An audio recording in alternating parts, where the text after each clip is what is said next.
Masih di Sapa Indonesia Malam bersama saya Friska Clarissa. Saudara, sejumlah proyek di DPR kini tengah berjalan. Bila ditotal dari sejumlah perbaikan seperti aspal, dom, serta lift mencapai 70 miliar rupiah.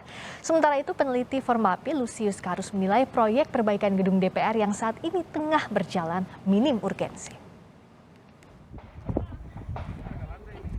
Sejumlah proyek di DPR kini tengah berjalan. Bahkan bila ditotal dari sejumlah perbaikan seperti aspal, dom, serta lift mencapai 70 miliar rupiah.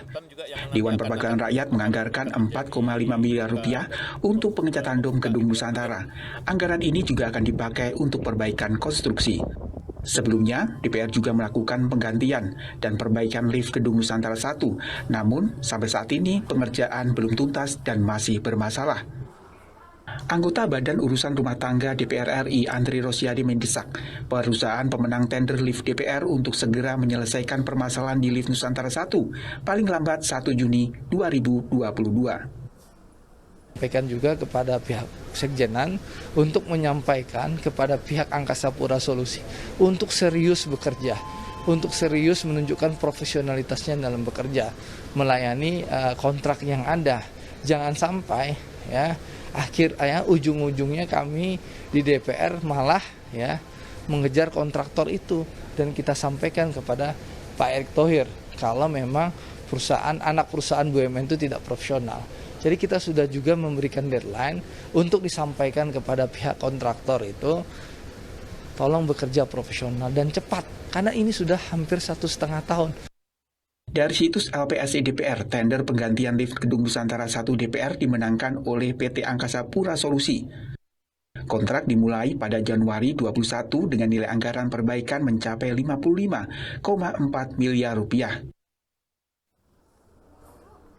Selain proyek penggantian lift, ada pula proyek pengaspalan di Kompleks Parlemen senilai 11 miliar rupiah.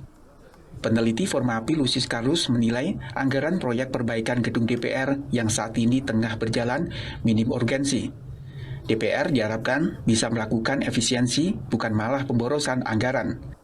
Dari sisi urgensi yang kemudian masih layak dipertanyakan itu, anggaran yang disediakan yang tentu juga sangat fantastis itu membuat kita juga merasa bahwa kebutuhan yang sesungguhnya mendasari proyek-proyek ini bukan karena adanya kebutuhan real yang ada di DPR agar fasilitas itu disediakan, tapi karena ada kebutuhan proyek yang mendorong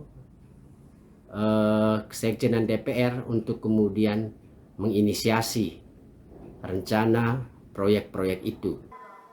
Sebelumnya, Badan Urusan Rumah Tangga DPR telah menghentikan proyek pengadaan gorden rumah dinas DPR senilai 43,45 miliar rupiah. Keputusan diambil setelah mendengarkan masukan dari berbagai pihak yang terlibat, seperti Sekjen DPR dan Inspektorat DPR. Tim Liputan Kompas TV.